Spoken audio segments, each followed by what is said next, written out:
Talked about कि वो क्या क्या चीज़ें हैं जो वेदर और क्लाइमेट को इन जनरल डिटरमाइन करती हैं।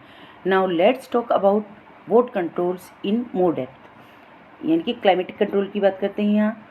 देर are 6 major controls of the climate of any place, यानी कि किसी भी प्लेस को उनके वेदर और क्लाइमेट को कंट्रोल करने के लिए 6 मेजर चीज़ें होती हैं। Latitude, altitude, pressure and wind system, distance from the sea, जैसे कि मैंने आपको बताया था कि सी से जितनी ज़्यादा दूरी होगी तो क्लाइमेट में उतने ही वेरिएशंस होंगे। ओशन करंट और एंड रिलीफ फीचर्स, ये सभी चीज़ें हैं जो क्लाइमेट कंट्रोल करती हैं। ड्यू टू कर्वेचर, हमारी जो अर्थ की शेप है वो कैसी कर्वेचर है, तो हमने उसे अकॉर्डिंग टू लैटिट्यूड भी डिवाइड किया गया है। जो हमारी इमेजिनरी लाइन है लैटिट्यूडनल और लॉन्गिट्यूडनल लाइन, तो जो लैटिट्यूडनल लाइन है हमने किस प्लेस पर कितनी सनरेज पड़ते हैं, जैसे कि ट्रॉपिकल एरिया है वहाँ पर डायरेक्ट सनरेज पड़ती है तो सोलर एनर्जी वहाँ पर कंप्लीट मिलती है।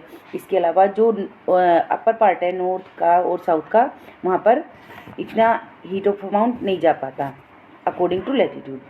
इसके कारण क्या होता है, एयर टेम्परेचर जो होता है जनरली डिक्रीज होता चला जाता है फ्रॉम इक्वेटर टुवर्ड्स पोल, यानी कि पोल की साइड को जो एयर टेम्परेचर होता है वो डिक्रीज होता है। अब ऐसे ही सेम जैसे जैसे हम अर्थ सरफेस से ऊपर हायर एल्टीट्यूड की तरफ जाते हैं तो एटमॉस्फेयर कैसा होने लगता है, उसकी डेंसिटी जो होती है वो लेस होने लगती है और टेम्परेचर डिक्रीज हो जाता है। इसीलिए जब हम हिल स्टेशन पे जाते हैं, आपने देखा होगा, तो जो हिली एरियाज़ होते हैं वो क्या होते हैं, ठंडे होते हैं, और जो सरफेस एरिया होता है यानी कि जो ग्राउंड एरिया होता है वो ज़्यादातर गर्म होता है। इसी तरह से जो प्रेशर और विंड सिस्टम है होते हैं किसी भी प्लेस के, डिपेंड करते हैं on the latitude and altitude of the place. Thus it influences the temperature and rainfall pattern. इसी तरह से क्या ये सभी चीज़ें टेम्परेचर और रेनफॉल पैटर्न पर भी असर डालती हैं, इनकी इन चीज़ों को भी प्रभावित करती हैं।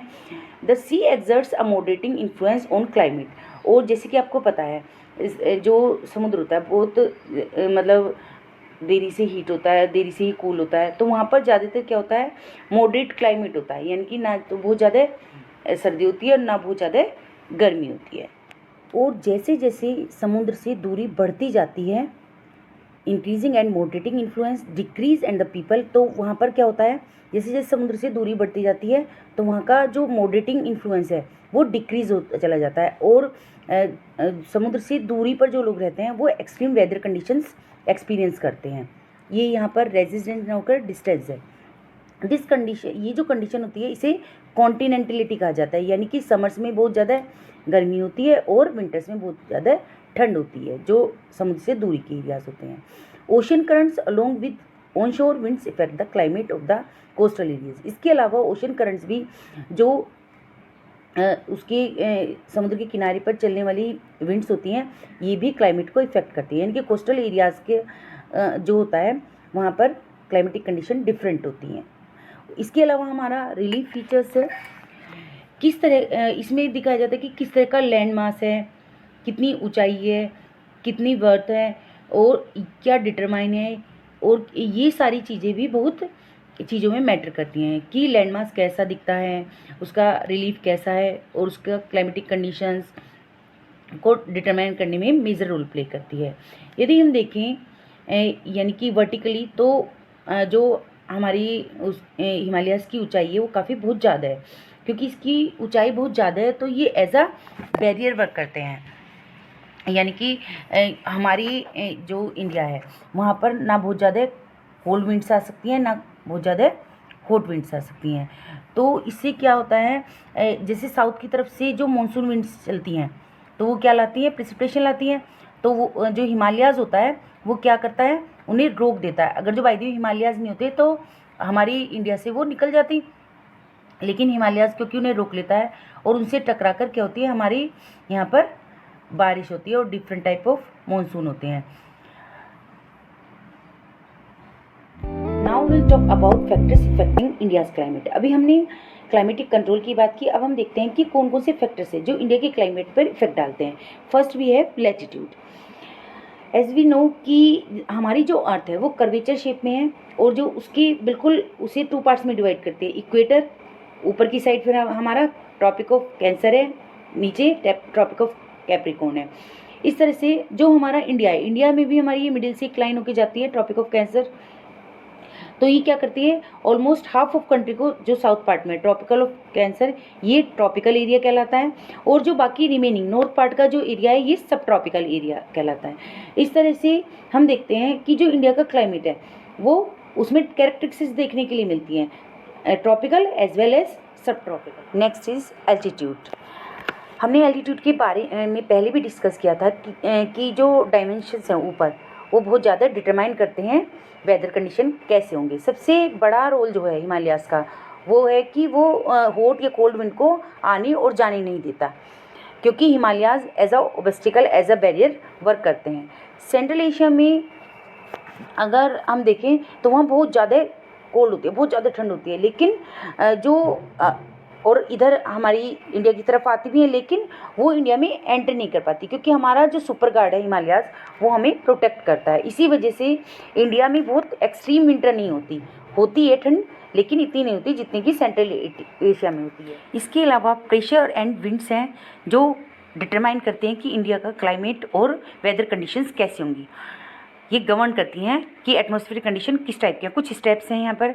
फर्स्ट जैसे प्रेशर एंड सरफेस विंड्स है, नेक्स्ट अपर एरिया सर्कुलेशन है, और वेस्टर्न साइक्लोनिक डिस्टर्बेंस है, और ट्रॉपिकल साइक्लोन है, जो प्रेशर एंड विंड्स के थ्रू डिटरमाइन करता है कि इंडिया का क्लाइमेट कैसा होगा। अब बच्चों यदि हम मेजरली देखें कि इंडिया कहाँ लाई करता है, तो इंडिया नॉर्थ ईस्टर्ली विंड्स की तरफ लाई करता है, यानी कि नॉर्थ से ईस्ट की तरफ मूव कर रहे हैं हम। विंड्स वाले एरिया में हम लाई करते हैं। नॉर्मली विंड्स इस तरह से मूव करती हैं, लेकिन ये विंड्स हैं क्या, मैंने ईजिली कह दिया आपको नॉर्थ ईस्टर्ली विंड्स, लेकिन आप समझ रहे हो कि मैम क्या बोल रही हैं। अब हम समझते हैं कि नॉर्थ ईस्टर्ली विंड्स क्या होती हैं और ये कहाँ से ओरिजिनेट होती हैं और क्या पर्पज़ है इनका। तो ये जो ओरिजिनेट होती हैं ये सब ट्रॉपिकल हाई प्रेशर बेल्ट से ओरिजिनेट होती हैं। हमें पता है हमारा सब ट्रॉपिकल जोन कहाँ है, यानी कि नॉर्थ हेमिस्फीयर जो है वहाँ हमारा सब ट्रॉपिकल जोन है। ट्रॉपिक ऑफ कैंसर के ऊपर वहाँ होता है हाई प्रेशर से ही विंड्स स्टार्ट होती हैं। सब ट्रॉपिकल रीजन जो है वहाँ पर कंपैरेटिवली टेम्परेचर जो है वो लो होता है, वो हाई प्रेशर बेल्ट हो गए। अब जो है हवा वहाँ से चालू होती हैं, स्टार्ट होती हैं, और नॉर्थ हेमिस्फीयर में उसके बाद वो ब्लो करती हैं। साउथ की तरफ से क्यों ब्लो होती है, क्योंकि ये हैं लो प्रेशर लैंड्स, क्योंकि लो प्रेशर लैंड जो है वो कहाँ है, इधर की साइड क्या है, इक्वेटर है। इक्वेटर के पास जो इक्वेटोरियल रीजन है वहाँ पर लो प्रेशर होता है, क्योंकि वहाँ जो होती है ज़्यादा गर्मी होती है ना, डायरेक्ट सनलाइट पड़ती है क्योंकि वहाँ पर, और हवा जब ज़्यादा गर्म होती है तो लो प्रेशर क्रिएट होगा, क्योंकि हवा ऊपर की तरफ जाएगी, इसलिए यहाँ लो प्रेशर होता है। क्योंकि ट्रॉपिकल रीजन है और ऊपर से हवा आती है साउथ की तरफ उसको फिल इन करने के लिए। अब जब ये हवा नॉर्थ से साउथ की तरफ आ रही होगी तो ये एक फोर्स अप्लाई करती है जिसे कहते हैं कोरियोलिस फोर्स, इसे फेरल फोर्स भी कहते हैं। कोरियोलिस फोर्स बेसिकली अर्थ के मूवमेंट की वजह से जनरेट होती है। एक नेचुरल फोर्स होती है जो हवा की डायरेक्शन को डिफ्लेक्ट कर देती है, मीन्स डायरेक्शन को चेंज कर देती है। नॉर्थ हेमिस्फीयर में ये हवा को घुमा देती है राइट की तरफ, और साउदर्न हेमिस्फीयर में यहाँ हवा लेफ्ट की तरफ। जैसे कि अर्थ सीधे मूव नहीं करती, हमारी जो अर्थ है वो थोड़ा टिल्टेड है, उसके टिल्ट की वजह से जब ये डायरेक्शन चेंज होती है तो विंड्स की डिफ्लेक्शन आती हैं। तो ये नॉर्दर्न हेमिस्फीयर पे अलग और साउदर्न हेमिस्फीयर पर अलग होती हैं। तो ज़्यादातर क्या होता है, they blow south and move towards the equator, तो ये साउथ की तरफ से ब्लो होकर इक्वेटर की तरफ जाती हैं, और उसमें थोड़ा मॉइस्चर होता है क्योंकि ये ओवरलैंड से ब्लो हो रही हैं, इसलिए ये ज़्यादातर यहाँ पर मॉइस्चर कम होने के कारण बारिश नहीं होती, यानी कि रेन ना के बराबर होती है। तो इस तरह से हम देखते हैं। फिर आपको लग रहा होगा कि इस तरह से तो जब नॉर्थ की तरफ से विंड्स आती हैं तो कैसा होना चाहिए, ड्राई होना चाहिए, लेकिन हमारे यहाँ पर बहुत ड्राइनेस भी नहीं है। इसके रीज़न है, ये हम आगे बात करेंगे। अब हम बात करते हैं why do we have monsoon type of climate. तो इसका रीज़न समझते हैं। इसका बहुत सिंपल रीज़न है, हमारा प्रेशर एंड विंड कंडीशन जो है वो क्या है, बहुत यूनिक है। आप अगर विंटर में देखोगे तो high pressure areas northern part of Himalayas में क्रिएट होता है, वहाँ कोल्ड ड्राई विंड्स ब्लो करती हुई दिखेंगी और वहाँ से विंड साउथ की तरफ लो प्रेशर एरिया में आ रही हैं। लेकिन यही विंड्स रेन के लिए इनफ मॉइस्चर कैरी नहीं करी, क्योंकि ये विंटर के टाइम पर माउंटेन्स की तरफ से, ड्राई लैंड्स की तरफ से आ रही हैं। But only winters. समर में ये बिल्कुल चेंज हो जाता है, ये बिल्कुल रिवर्स हो जाता है। समर में क्या होता है, एक लो प्रेशर लैंड, पहले लो प्रेशर लैंड इक्वेटर की तरफ था, साउदर्न की तरफ क्रिएट था। अब नॉर्थ की तरफ से जो हवाएं आ रही हैं, अब लो प्रेशर लैंड ही चेंज हो गया है, ये नीचे तो था ही, अब ये एक जगह और क्रिएट होगा, किधर, north western zone of the country में, जो कि आपका राजस्थान, गुजरात, वो सारा एरिया है। उस पार्ट में एक लो प्रेशर एरिया क्रिएट हो जाता है समर में, क्योंकि वहाँ पर बहुत ज़्यादा गर्मी होती है। सो नेचुरली वहाँ पर गर्मी होगी, तो एयर वापस वहाँ से हीटअप होकर के ऊपर की तरफ राइज करेगा और लो प्रेशर एरिया क्रिएट हो जाएगा। अब इस टाइम पर साउथ से हवा आएगी वहाँ पर फिल इन करने के लिए, क्योंकि यहाँ पर कंपैरेटिवली हाई प्रेशर हो रहा है और ये जो है पूरे मूवमेंट ऑफ एयर को रिवर्स कर देती है। पहले साउथ से नॉर्थ से साउथ की तरफ आ रहा था, अब साउथ से नॉर्थ की तरफ जा रहा है। लेकिन आप ये समझ रहे हो कि लेकिन हमारे यहाँ मॉनसून टाइप ऑफ क्लाइमेट क्यों होता है, क्योंकि जो साउथ की तरफ से विंड जाती हैं वो क्या लेती हैं, मॉइस्चर लीव होती हैं, इंडियन ओशन से होके जाती हैं, तो उसमें ज़्यादा मॉइस्चर होने के कारण हमारे यहाँ पर मॉनसून टाइप ऑफ क्लाइमेट है। अब हमें समझ आ गया है कि जो ये हवा का मूवमेंट है वो हाई प्रेशर से लो प्रेशर की तरफ होता है, यानी कि सब कॉन्टिनेंट की साइड,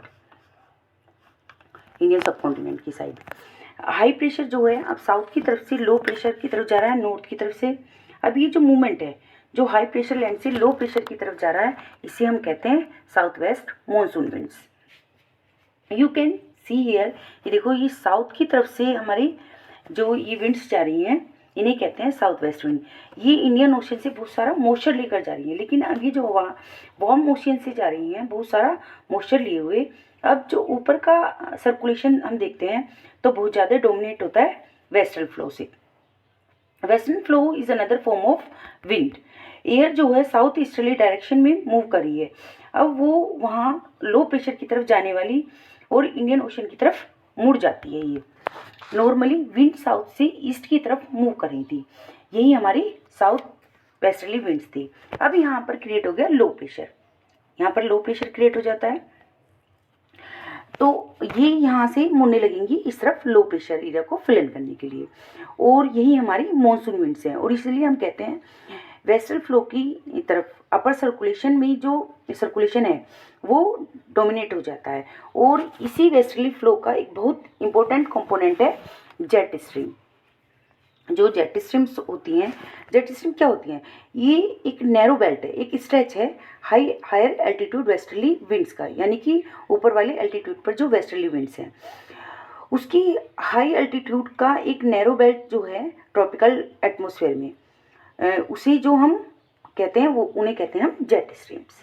अब यदि हम लैटिट्यूडनल तरीके से देखें, स्ट्रेच को देखें, तो ये आपका around 27 to 30 degree north latitude के बीच में आता है। अब आप इसे कैसे एसोसिएट करोगे, ट्रॉपिक ऑफ कैंसर कहाँ है, tropic of cancer is on 23.5 degree north पे, यानी कि ट्रॉपिक ऑफ कैंसर के थोड़ा ऊपर, ट्रॉपिक ऑफ कैंसर के नर्दर्न एरिया में ये हमें देखने को मिलता है। अब ये जो जेट स्ट्रीम है, जेट स्ट्रीम इनको हम सब ट्रॉपिकल वेस्टर्ली जेट स्ट्रीम्स भी कहते हैं। अब जो हवा है वो कहाँ जा रही है, अब हम देखते हैं कि हम हिमालयाज़ के साउथ में बैठ रहती है हवा पूरे साल सिवाय एक्सेप्ट समर के। ये जो स्ट्रीम्स हैं ये आपको वहाँ देखने को मिलेंगी पूरे साल एक्सेप्ट फॉर समर। समर में क्या होता है, बाकी टाइम में तो हैं, समर में क्या होता है, समर में सब tropical westerly jet streams move करती हैं नॉर्थ ऑफ द हिमालयाज़ की तरफ से। अब ये सारे नाम आपको समझ में आ गए होंगे। ये देखो ये जो जेट स्ट्रीम्स हैं इधर यू कैन सी हेयर, और ये ऊपर की साइड हमारा हिमालयाज़ है ना। तो यहाँ पर समर के टाइम में क्या होता है, सब tropical westerly jet streams move कर रही होती हैं और ये फ्लो करती हैं समर के टाइम पर ही। इसीलिए यहाँ पर हमें समर को छोड़कर बाकी जो स्ट्रीम्स हैं वो पूरे साल देखने को मिलती हैं, जो हवा साउथ की तरफ ब्लो कर रही होती है समर में। लेकिन यहाँ पर ये जेट स्ट्रीम्स ब्लो कर रही होती हैं, ठीक है। इस टाइम पर जो आपका वेस्टर्न साइक्लोन डिस्टर्बेंस है ये फ्लो करता है, ये क्रिएट होता है कहाँ पर, नॉर्थ में, और नॉर्थ वेस्टर्न पार्ट से यहाँ वेस्टर्न साइक्लोनिक डिस्टर्बेंसेस क्रिएट होते हैं। अब यदि हम बात करें ईस्टर्ली जेट स्ट्रीम्स की, तो ये पेनिसुलर इंडिया पर ब्लो करती हैं। किस लैटिट्यूडनल एरिया के पास करती हैं, 14 डिग्री नॉर्थ के पास ड्यूरिंग समर मंथ में। तो इस तरह से ये हमारा प्रेशर एंड विंड सिस्टम था, ये हमारे जो इंडिया में फ्लो करता है।